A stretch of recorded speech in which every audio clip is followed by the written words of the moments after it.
Afro Tales podcast is a part of the Connected Podcast Network.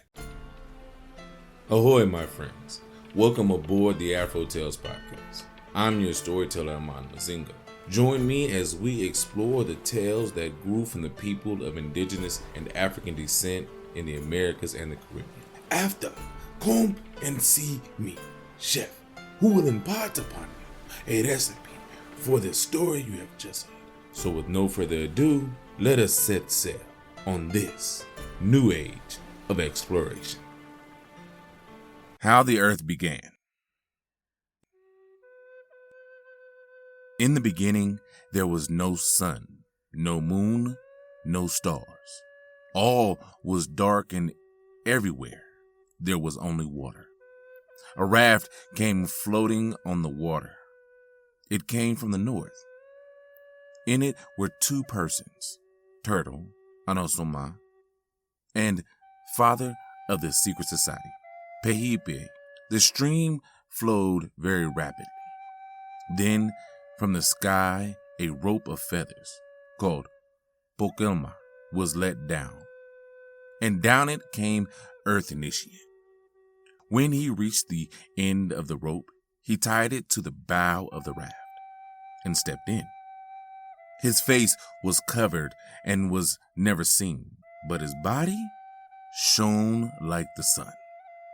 He sat down for a long time and said nothing.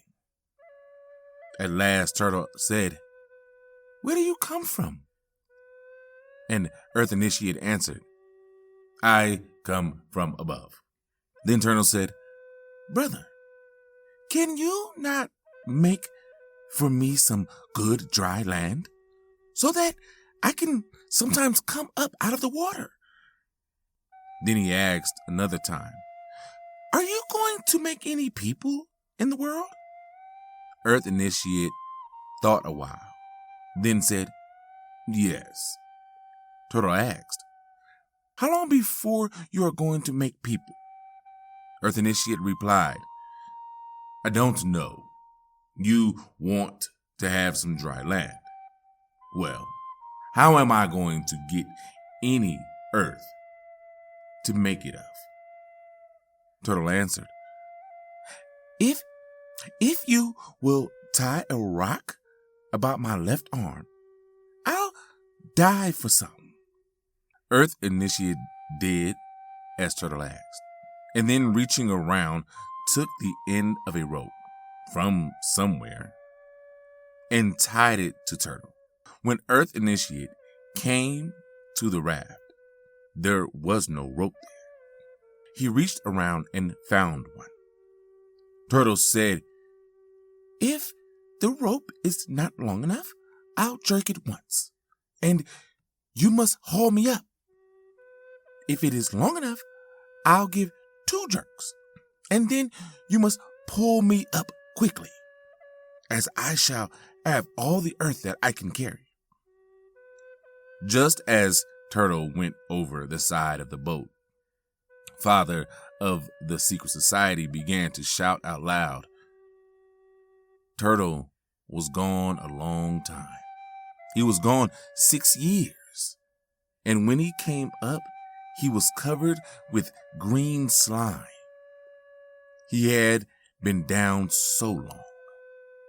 When he reached the top of the water, the only earth he had was a very little under his nails. The rest had been washed away.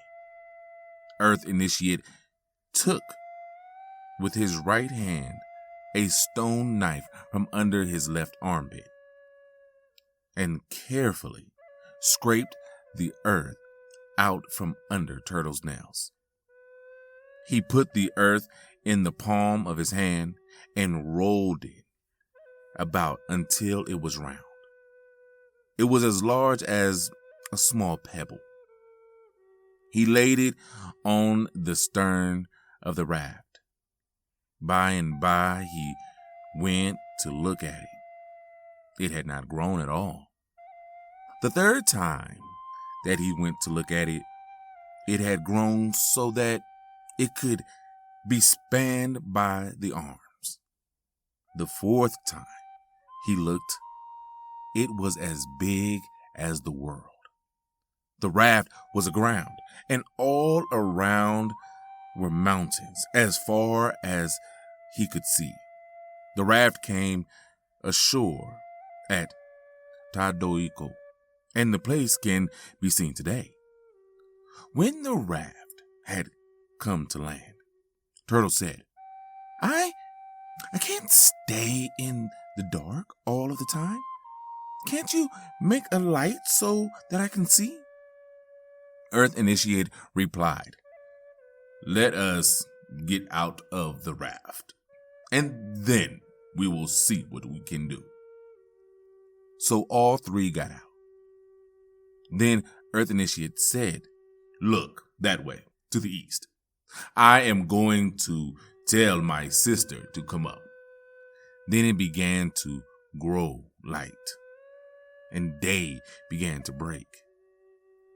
Then Father to the Secret Society began to shout loudly, and the sun came up. Turtle said, Which way's the sun going to travel? Earth Initiate answered, I will tell her to go this way and go down there. After the sun went down, Father of the Secret Society began to cry and shout out again, and it grew very dark. Earth Initiate said, I'll tell my brother to come up. Then the moon rose. When Earth Initiate asked Turtle and the Father of the Secret Society, how do you like it? And they both answered, it is very good. Then Turtle asked, Is that all you're going to do for us? And Earth Initiate answered, no, I'm going to do more yet. Then he called the stars each by its name, and they came out. When this was done, Turtle asked, now, what shall we do? Earth Initiate said, wait, and I'll show you. Then he made a tree grow at Todioko, the tree called Hokumsta. And Earth Initiate and Turtle and Father of the Secret Society sat in the shade for 2 days. The tree was very large and had 12 different kinds of acorns growing on it. After they had sat for 2 days under the tree, they all went off to see the world that Earth Initiate had made. They started at sunrise and were back by sunset. Earth Initiate traveled so fast that all they could see was a ball of fire flashing about under the ground and the water. While they were gone, Coyote and his dog Rattlesnake came up out of the ground. It is said that Coyote could see Earth Initiate's face. When Earth Initiate and the others came back, they found Coyote at Tadoiko. All 5 of them built huts for themselves and lived there. But no one could go inside of Earth Initiate's house. Soon after the travelers came back, Earth Initiate called the birds from the air and made the trees and then the animals. He took some mud and of this made first a deer. After that, he made all the other animals. Sometimes Turtle would say, That does not look well. Can you make it some other way? Sometime after this, Earth Initiate and Coyote were at Estobusan Yamani. Earth Initiate said, I'm going to make people. In the middle of the afternoon, he began, for he had returned to Tadoiko. He took dark red earth, mixed it with water, and made 2 figures, one a man and one a woman. He laid the man on his right side and the woman on his left. Then he lay down himself flat on his back with his arms stretched out. He lay thus and sweated all the afternoon and night. Early in the morning, the woman began to tickle him in his side. He kept very still and did not laugh. By and by, he got up, thrust a piece of pitchwood into the ground, and fire burst out. The two people were very white. No one today is as white as they were. Their eyes were pink. Their hair was black. Their teeth shone brightly, and they were very handsome. It is said that Earth Initiate did not finish the hands of the people, as he did not know how it would be best to do it. Coyote saw the people and suggested that they ought to have hands like his. Earth Initiate said, "No, their hands shall be like mine." Then he finished them. When Coyote asked why their hands were to be like that, Earth Initiate answered, "So that if they are chased by bears, they can climb trees."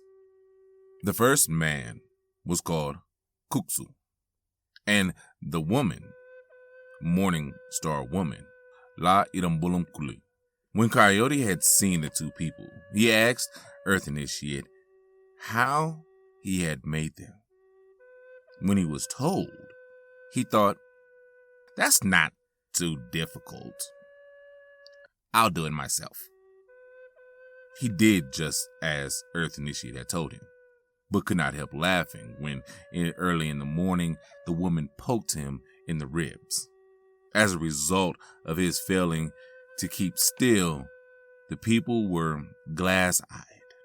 Earth Initiate said, "I told you not to laugh." But Coyote declared he had not. This was the first lie. By and by, there came to be a good many people. Earth Initiate had wanted to have everything comfortable and easy for people, so that none of them should have to work. All fruits were easy to obtain. No one was ever to get sick and die. As the people grew numerous, Earth Initiate did not come as often as formerly. He only came to see Kuksu in the night. One night, he said to him, "Tomorrow morning, you must go to the little lake near here. Take all the people with you. I'll make you a very old man before you get to the lake." So in the morning, Kuksu collected all the people and went to the lake. By the time he had reached it, he was a very old man. He fell into the lake and sank down out of sight. Pretty soon, the ground began to shake, the waves overflowed the shore, and there was a great roaring under the water, like thunder. By and by, Kuksu came up out of the water, but young again, just like a young man. Then Earth Initiate came and spoke to the people and said, "If you do as I tell you, everything will be well. When any of you grow old, so old you cannot walk, come to this lake, or get someone to bring you here.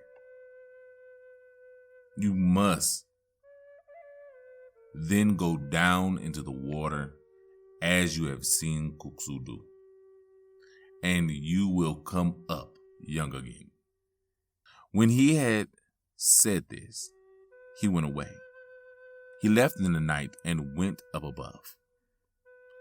All this time, food had been easy to get, as Earth Initiate had wished. The women set out baskets at night, and in the morning, they found them full of food, all ready to eat and lukewarm. One day, Coyote came along. He asked the people how they lived, and they told him that all they had to do was eat and sleep. Coyote replied, "That is no way to do. I can show you something better." Then he told them how he and Earth Initiate had had a discussion before men had been made. How Earth Initiate wanted everything easy and there should be no sickness or death.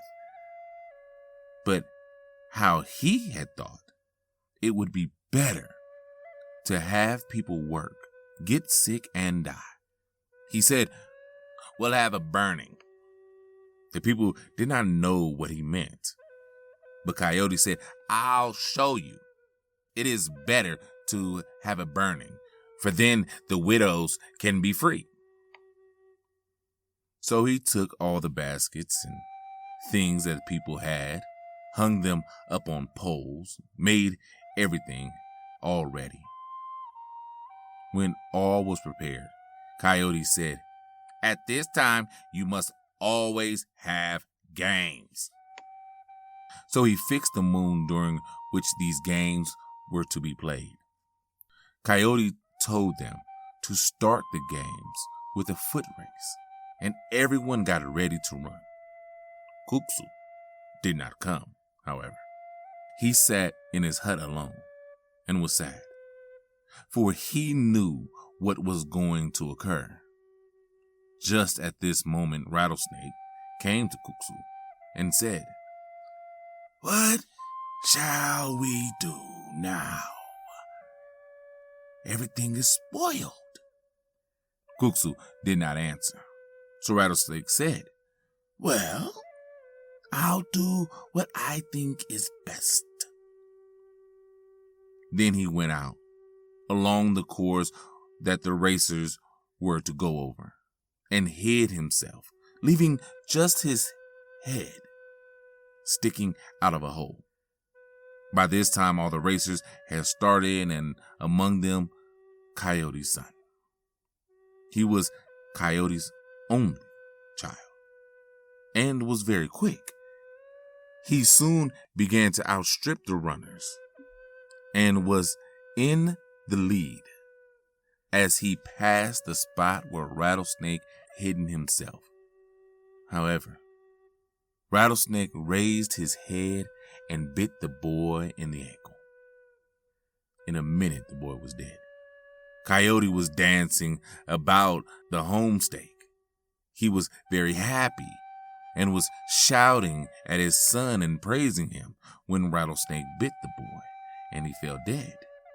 Everyone laughed at Coyote and said, Your son has fallen down and it is so ashamed he does not dare get up."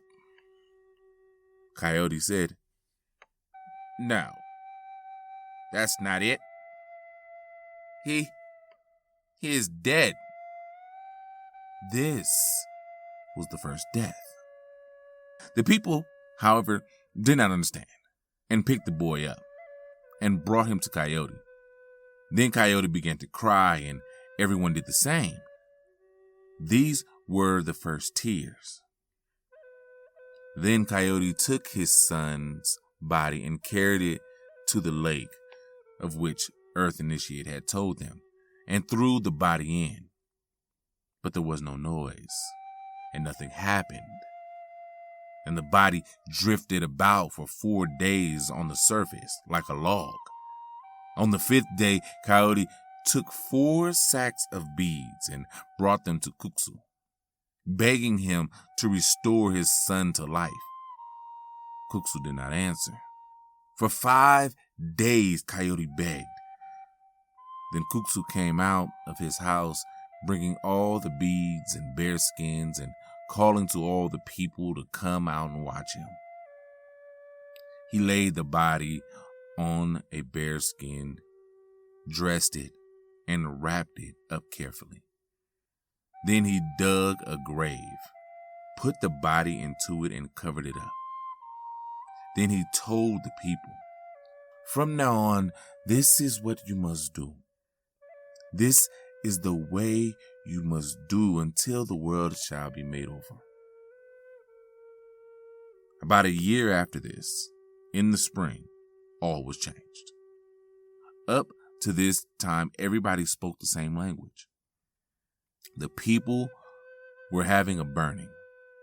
Everything was ready for the next day when in the night, everybody suddenly began to speak a different language. Each man and his wife, however, spoke the same. Earth Initiate had come in the night to Kuksu and had told him about it all and given him instructions for the next day. So when the morning came, Kuksu called all the people together, for he was able to speak all the languages. He told them each the name of the different animals in their languages, taught them how to cook and to hunt, gave them all their laws, and set the time for all their dances and festivals. Then he called each tribe by name and sent them off in different directions, telling them where they were to live. He sent the warriors to the north, the singers to the west, the flute players to the east, and the dancers to the south. So all the people went away and left Kuksu and his wife alone in Tadoiko. By and by, his wife went away, leaving in the night and going first to Estobusin Yamani. Kuksu stayed at Tadoiko a little while longer. And then he also went there. He went into the spirit house, Kukinum Kumi, and sat down on the south side. He found Coyote's son there, sitting on the north side. The door was on the west side. Coyote had been trying to find out where Kuksu had gone and where his own son had gone, and at last found the tracks and followed them to the spirit house. Here he saw Kuksu and his son, the latter eating spirit food, Kukunum Pe. Coyote wanted to go in, but Kuksu said, "No, wait here. You have just what you wanted. It is your own fault. Every man will now have all kinds of troubles and accidents. Will have to work to get his food, and will die and be buried. This must go on till the time is out and Earth Initiate come again, and everything will be made over. You must go home and tell the people that you have seen your son, that he is not dead." Coyote said he would go, but he was hungry and wanted some of the food. Kuksu replied, "You cannot eat that. Only ghosts may eat that food." Then Coyote went away, told all the people, "I saw my son and Kuksu, and he told me to kill myself." So he climbed up to the top of a tall tree, jumped off, and was killed. Then he went to the spirit house, thinking he could now have some of the food. But there was no one there, nothing at all. And so he went out and walked away to the west and was never seen again. Kuksu and Coyote's son, however, had gone up above. The end.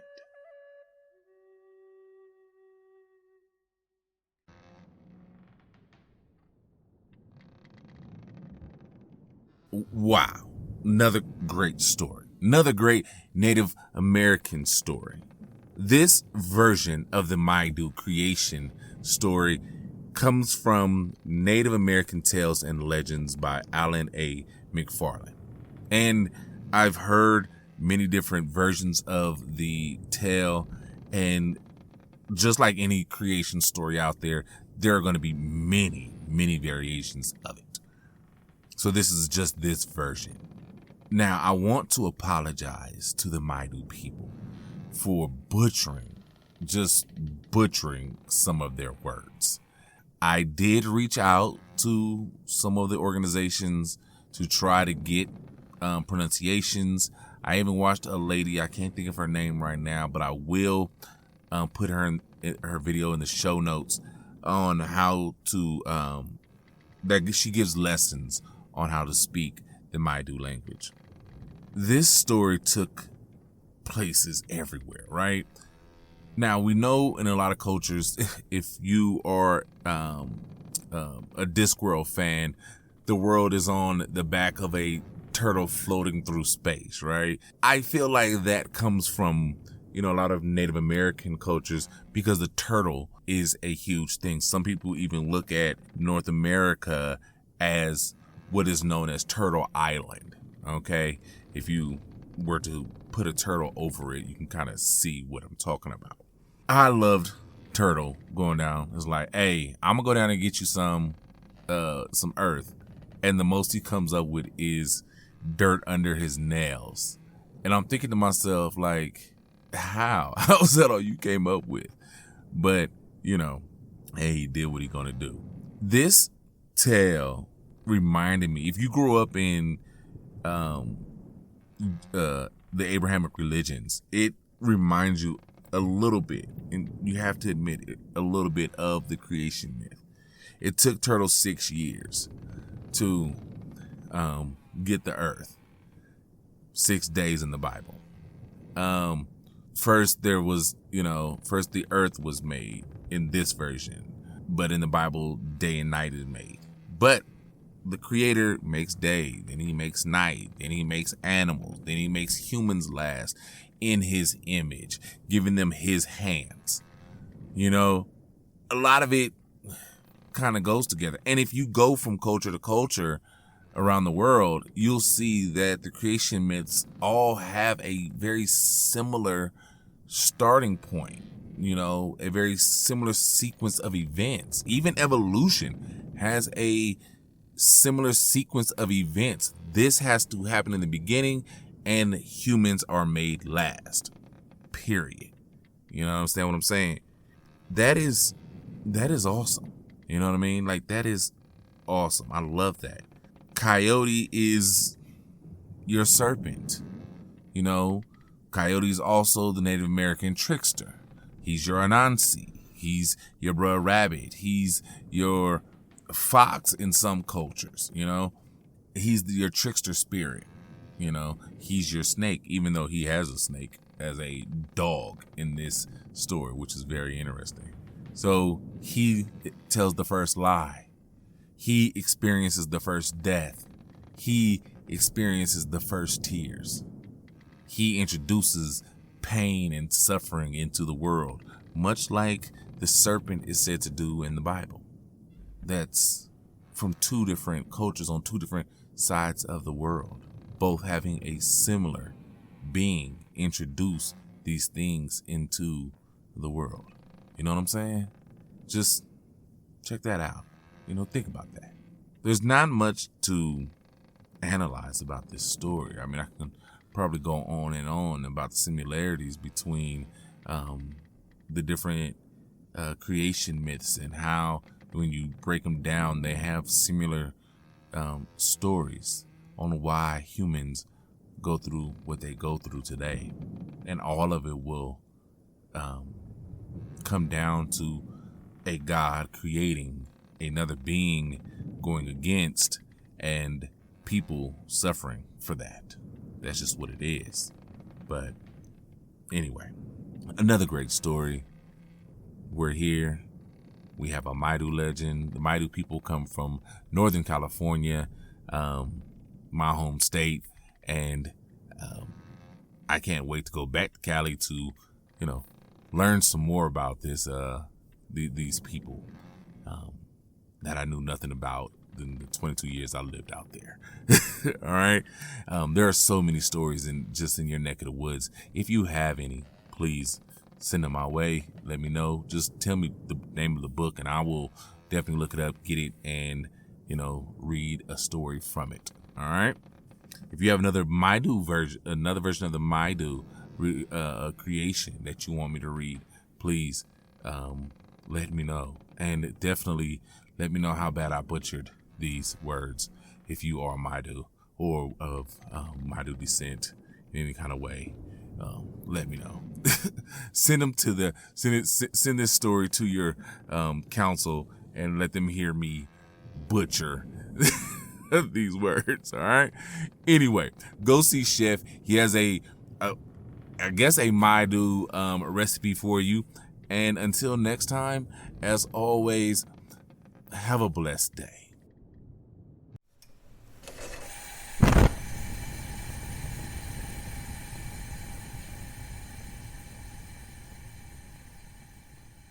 Welcome, my friends, to the galley. I am your chef, and today we have a wonderful recipe inspired by the story you have just heard. Today, we will be creating Banana Acorn Muffins. Now, what do you need for this wonderfully delicious recipe? 1 1/3 cups all-purpose flour, 2/3 cup acorn flour, 1/2 cup packed brown sugar, 1/2 cup granulated sugar, 1 teaspoon baking soda, 1/2 teaspoon salt, 1/2 cup butter or margarine softened, 1/4 cup sour milk or buttermilk, 2 eggs, 1 cup mashed bananas, 2 medium, 1 teaspoon vanilla, 1/2 cup chopped walnuts, optional. Now, how do we put this together? Easy. First, grease a muffin tin and use paper inserts. In a large bowl, mix all of the ingredients, except the walnuts, for 1 minute with an electric mixer. Add the chopped nuts and fill the muffin cups 2/3 full. Bake at 375 degrees for 23 minutes or until done. And that is it, my friends. Now, go make this recipe yours. And until I have another wonderful recipe for you, remember the Earth Initiate shall return. And as always, my friends, enjoy!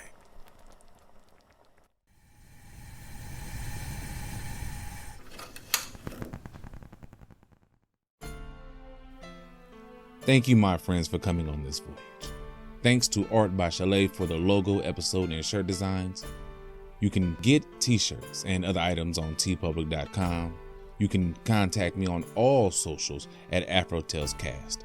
That's AfroTalesCast. And email me at AfroTalesCast@gmail.com. You may also become a benefactor by simply sharing with any and everyone, giving a thumbs up, a 5-star rating and review in your podcast app of choice, or simply donating on Patreon or Ko-fi.com. That's KO-FI.com. So until we meet again, may your winds be fair and your seas follow.